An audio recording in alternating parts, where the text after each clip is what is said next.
Bine v-am regăsit, dragi privitori! Suntem aici în Chișinău.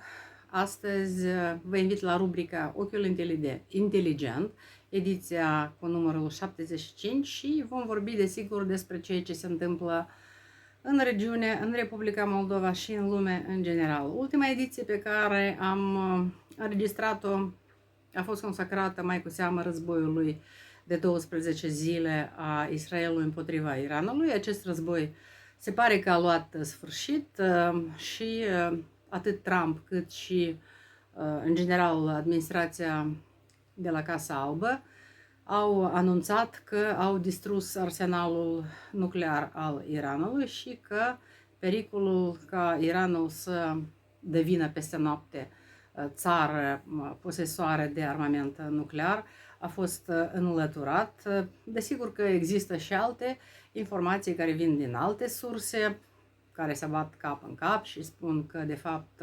uraniul îmbogățit a fost scos de pe teritoriul Iranului și nu a suferit niciun prejudiciu și că Iranul va relua lucrările asupra confecționării armamentului nuclear. Din toată această tevătură, dacă doriți, putem concluziona un singur lucru, că totuși Trump s-a decis să atace Iranul și s-a decis să intre în acest război scurt de 12 zile de partea Israelului și că totuși lobby-ul Israelului la Casa Albă s-a dovedit a fi suficient de puternic. În ce măsură deruta Iranului la ora actuală ar putea influența asupra rezultatului războiului din Ucraina este greu de spus.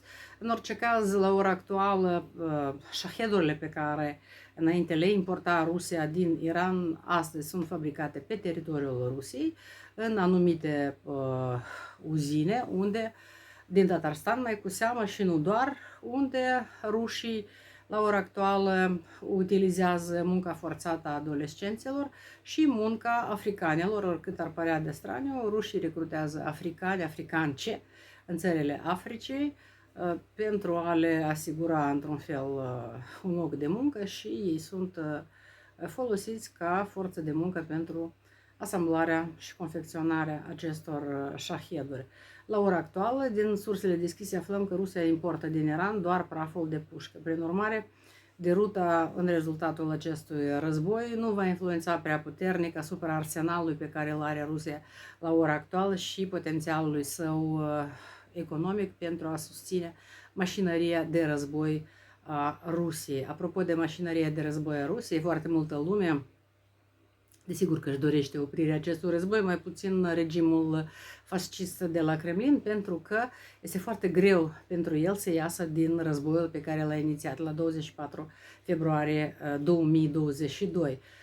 Din sursele deschise aflăm că, în conformitate cu statisticile făcute și elaborate de economiști, 28 de milioane de ruși, atenție, 28 de milioane de ruși, sunt beneficiari ai acestui război și mă refer la salariile pe care le primesc, în primul rând, militarii care sunt angajați prin contract pentru a participa la aceste operațiuni, văduvele sau soțiile acestor militari care primesc aceste indemnizații și banii îi folosesc pentru achiziționarea de imobile sau pentru investirea în tot felul de business-uri și desigur că nu uitați, vă rog, de rechinii regimului kremlinesc fascist.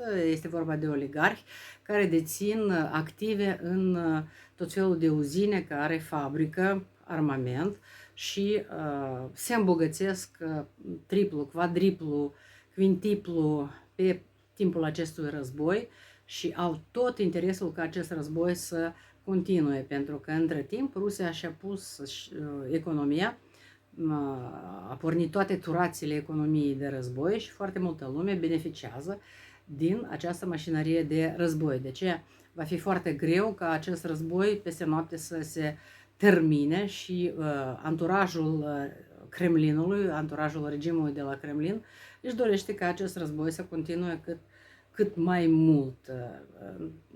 Deci să nu uitați că războiul de fapt este o perioadă în care se manifestă și creativitatea inginerească, este perioada când se inventează tot felul de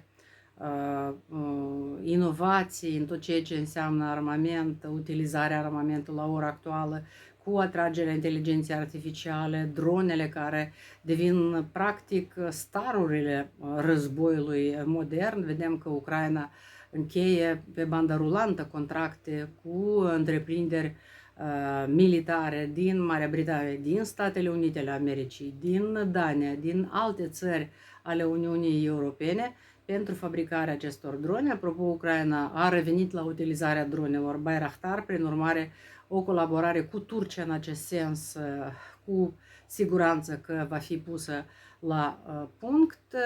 La ora actuală, în general, trebuie să recunoaștem că armata ucraineană este cea mai lucrată armată, dacă doriți. Forțele armate ale Ucrainei sunt cele mai antrenate, cele mai talentate și cele mai experimentate în materie de ducerea unui război modern și know-how sau competența inginerilor ucraineni acum este una foarte, foarte valoroasă și desigur că țările europene care actualmente își repun și ele toată economia pe făgașul apărării, care va solicita nu doar investiții în materie de finanțe, dar și intelect, resursă umană deșteaptă, foarte bine pregătită, capabilă să confecționeze aceste armamente noi, care nu mai sunt deja doar tancurile și doar artileria grea, ci mai cu seamă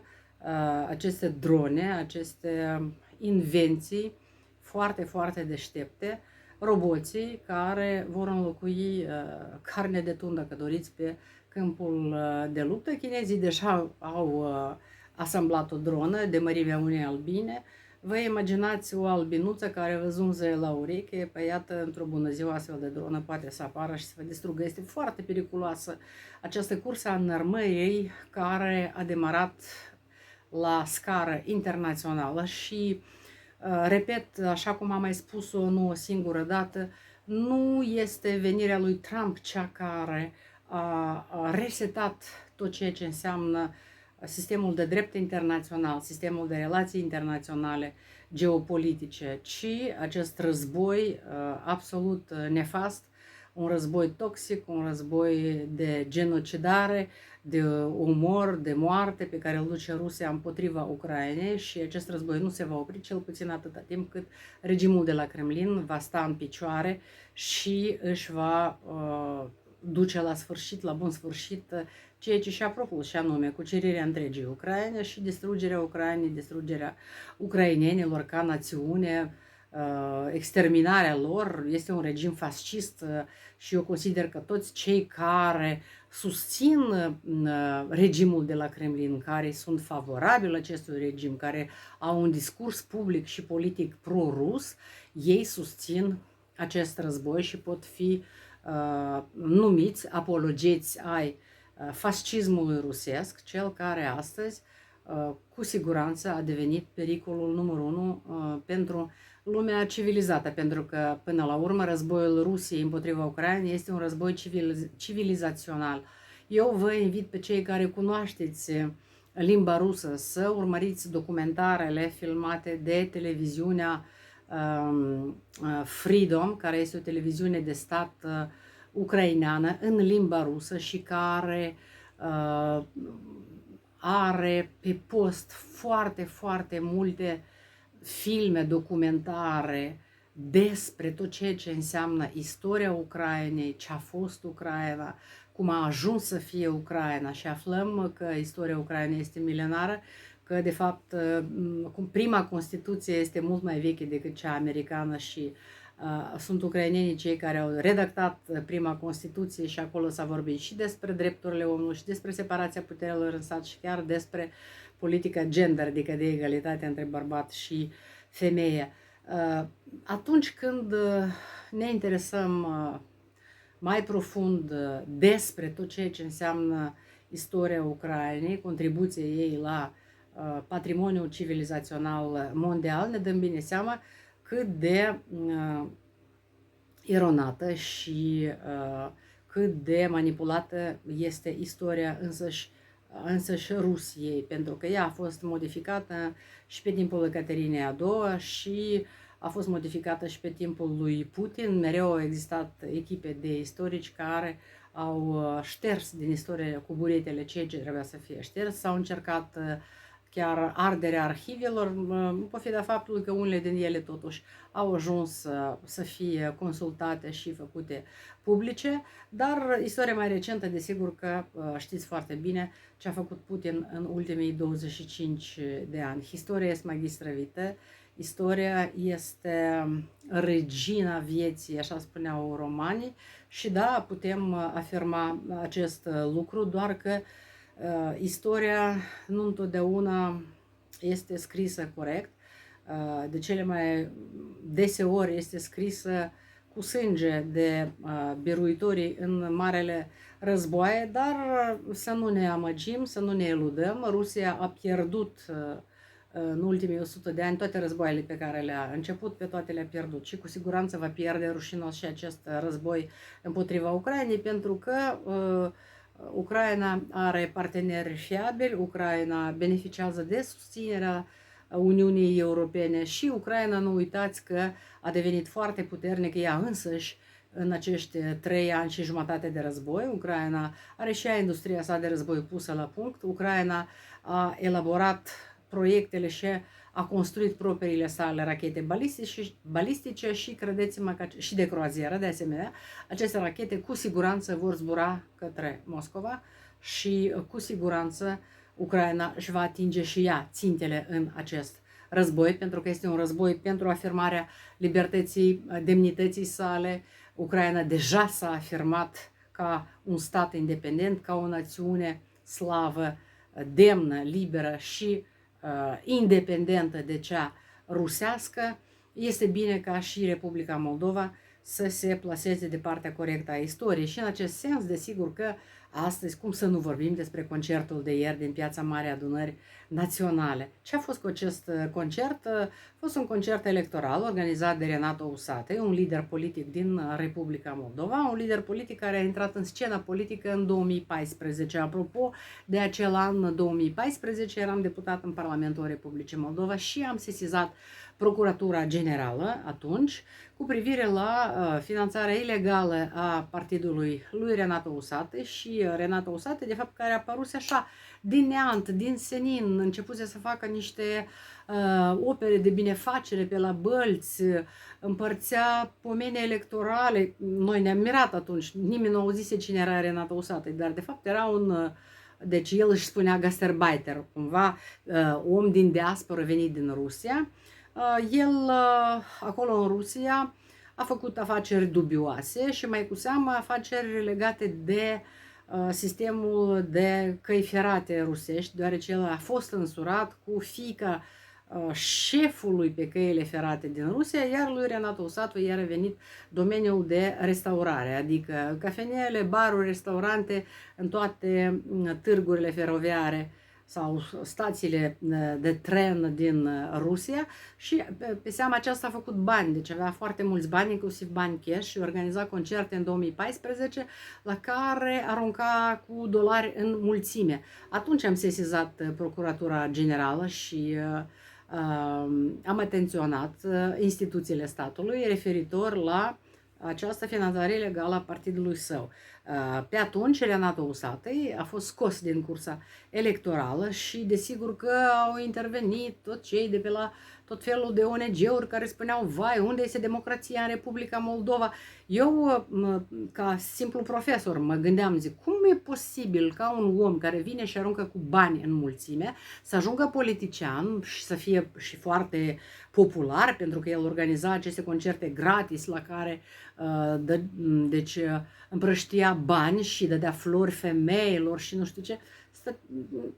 Era de necrezut cât de departe poate să ajungă prostia umană aici în Republica Moldova, încât să fie omul să fie amăgit atât de simplu și atât de manipulator. Bine, atunci Usate a fost scos din cursa electorală și atât că au trecut 11 ani și ce am văzut aseară în Piața Mare Adunării Naționale, o mulțime de oameni tineri care au venit la concertul organizat de el, unde el a invitat doi reperi ruși, care reperi sunt și susținătorii regimului fascist de la Kremlin, care au avut concerte în Crimea, în Luhansk și în zonele ocupate pe teritoriul Ucrainei. Și iată, acești doi tipi au fost lăsați să intre pe teritoriul Republicii Moldova, așa pur și simplu, fără nicio notificare, fără nicio problemă au intrat pe teritoriul Republicii Moldova, anume cu scopul de a participa la acest concert.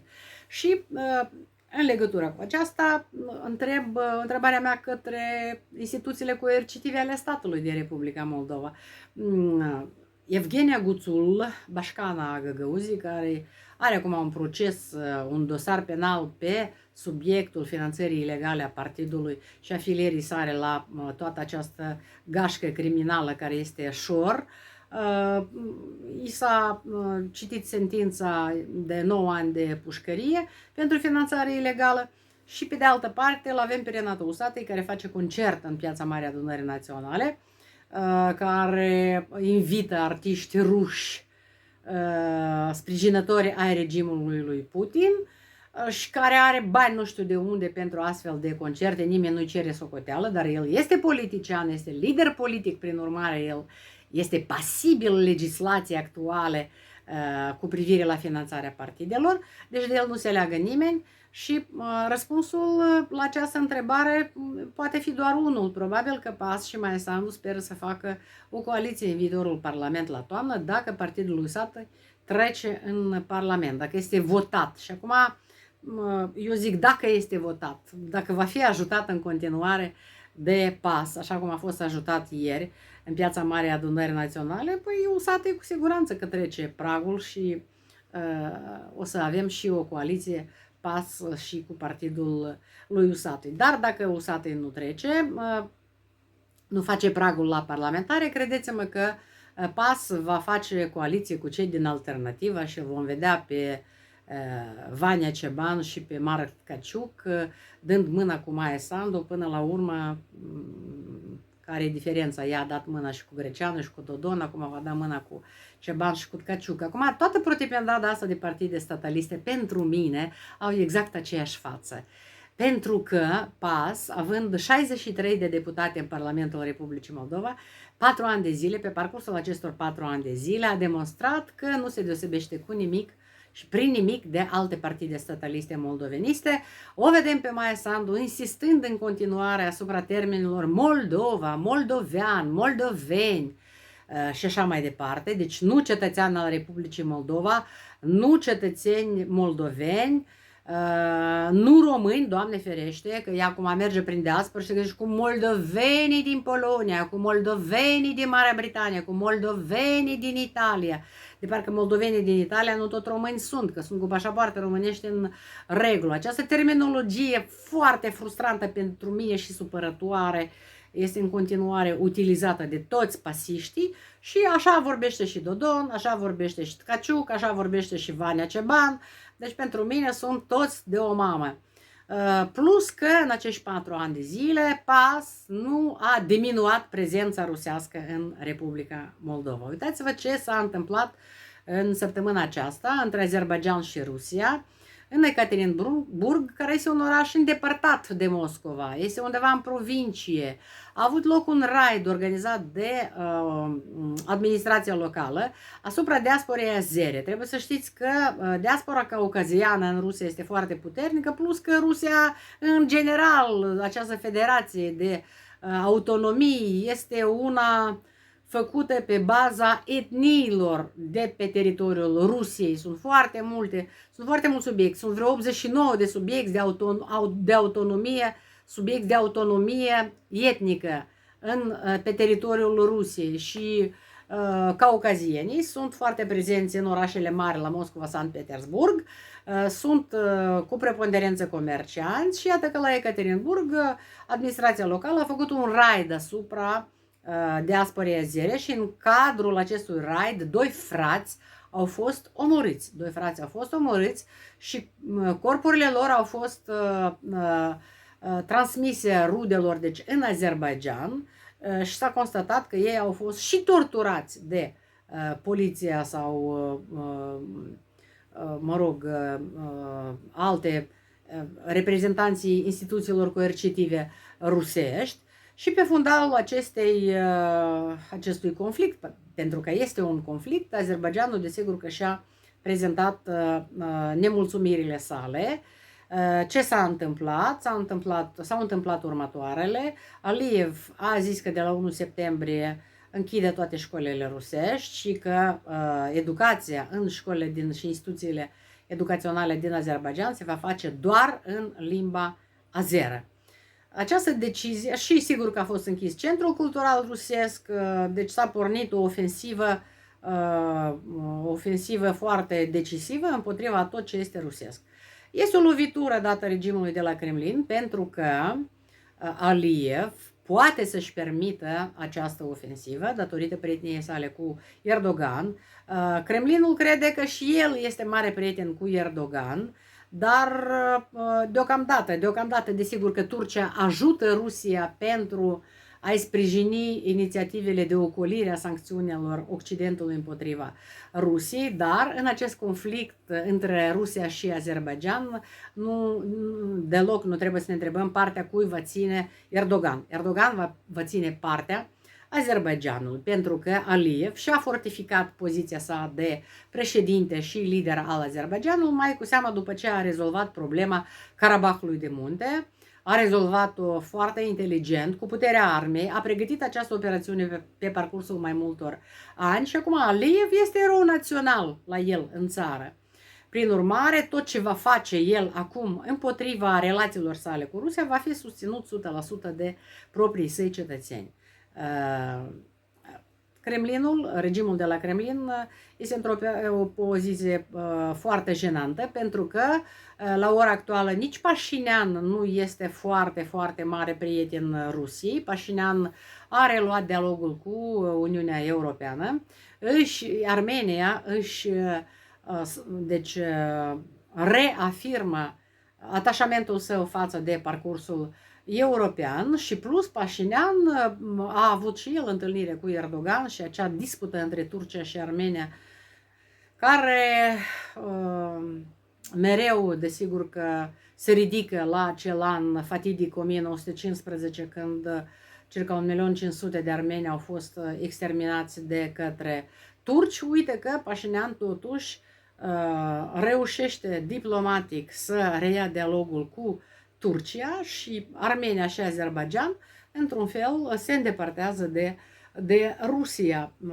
Deci, toată această situație ne vorbește despre faptul că în lumea, pe globul pământesc, în general, toate relațiile la ora actuală, relațiile internaționale, sistemul de drept internațional care a fost aruncat în aer de către regimul de la Kremlin atunci când a pornit războiul de agresiune împotriva Ucrainei, totul se proptește în geopolitică. Absolut totul este geopolitică. Și fiecare țară, fiecare stat se gândește cum să-și croiască mai bine aceste relații pentru ca cetățenii săi, oamenii din interiorul statului, din interiorul țării să trăiască mai bine, să fie remunerați mai bine, să aibă mai multe zile de odihnă și așa mai departe. Acum, ce ne facem noi, cei din Republica Moldova? Noi, iată, cu sufletul la gură, așteptăm alegerile parlamentare din toamnă și ne este foarte, foarte frică, Doamne ferește, să nu vină blocul alternativ la putere sau BEX, da? Alianța aceasta între comuniști și socialiști, sau partidele lui Șor, care sunt foarte popularizate de toate mediile din Republica Moldova. Renato Usată este chemat la TVR Moldova. Nici nu știu ce are a căuta Renato Usată la TVR Moldova. Dar l-au chemat, deci ca lumea ce să facă? Să-și cunoască eroi, viitorii conducători ai Republicii Moldova. Deci instituțiile media și ele contribuie la promovarea sau la pregătirea populației către aceea că din toamnă în Republica Moldova va exista o altă guvernare și această guvernare poate să fie de altă culoare. Acum, eu cred că nu este apocalipsa, în Republica Moldova. Pentru noi, starea de apocalipsă durează de la 1991 încoace. Adică niciodată n-a fost foarte, foarte bine. Eu în 1991 am așteptat unirea Republicii Moldova cu România. În 35 de ani nu s-a produs nimic deosebit ce nu aș fi cunoscut eu încă atunci când eram tânără și cu puteri mult mai mari. Atunci am știut că Republica Moldova nu va avea niciun viitor și astăzi se adeverește că am avut dreptate. Au trecut atâția ani și de fiecare dată nu știu la ce sperăm, vai să nu vină unul, să nu vină alții. Chiar nu ați observat că toți sunt la fel, toți vin și vor să facă business cu statul.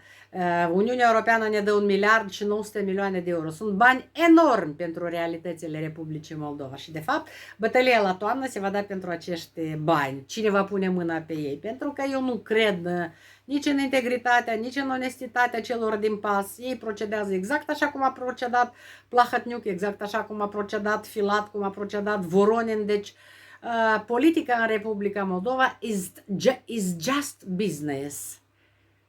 Just business, doar afaceri. Afaceri, am văzut cum s-au îmbogățit copiii președinților, familiilor, celor care au fost prim-miniștri, au devenit oameni bogați pentru că au avut acces la bani publici, la finanțări și așa mai departe. Deci menținerea statului Republica Moldova în versiunea sa guberneală, așa cum am moștenit-o încă din secolul XIX, și atunci când spun lucrul ăsta este exact așa cum spun eu, în versiunea sa guberneală, pentru că în instituțiile statului încă se vorbește limba rusă, încă se mai traduc documente în limba rusă, pentru că descendenții coloniștilor în generația 7 așa și n-au învățat limba română aici, în Republica Moldova, așa și nu ne respectă și până în ziua de astăzi se tem de unirea Republicii Moldova cu România.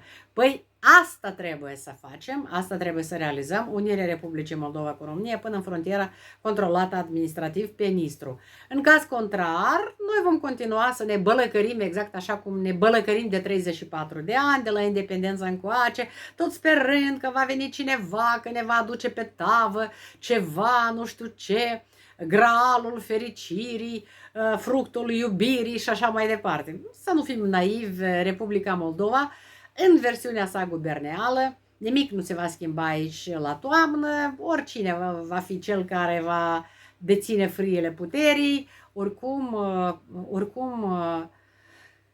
va continua să rămână unul din cele mai sărace state din Uniunea Europeană, cu o frontieră necontrolată, iar cea care este controlată strecoară toată rusăraia care vine de la Kremlinul fascist, din Rusia putleristă, circulă nestingerit, suntem membri CSI, e bine, vize pentru ruși n-am introdus, foarte bine, avem parteneriat strategic cu Rusia, până în ziua de azi n-a fost denunțat, foarte bine, păi atunci de ce ne temem că vor veni partidele proruse la toamnă? Că oricum tot prorușii ne guvernează și judecând după lista viitorilor parlamentari PAS, tot ăștia ne vor guverna.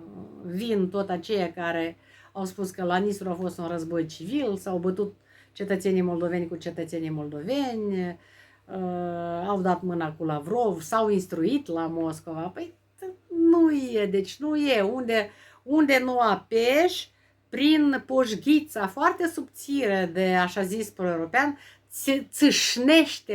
țâșnește puroiul rusesc, kremlinez, fascist, practic din fiecare care este pe lista PAS și care vor fi pe lista PAS, partidele celelalte, cu excepția partidelor unioniste. Da, pe ăștia îi stimez și pe ăștia îi susțin. Oricâte partide unioniste se vor înscrie în cursă, toate sunt bune de votat. Votați-le. Mă uit că un sondaj IMAS arată că numărul unioniștilor a scăzut. Vai, cred că a fost un sunet de la PAS. Băi, ce cu 38-40%? Dați jos unioniștii, trebuie să fie vreo 28. Și 28 e bine, ia împărțiți 28 la 3 partide. Sunt câte 8% fiecare, așa că la toamnă votăm doar unioniști. Așa să ne ajute Dumnezeu și țineți minte, unirea Republicii Moldova cu România până în frontiera controlată administrativ pe Nistru este salvarea noastră și adevărata noastră mântuire.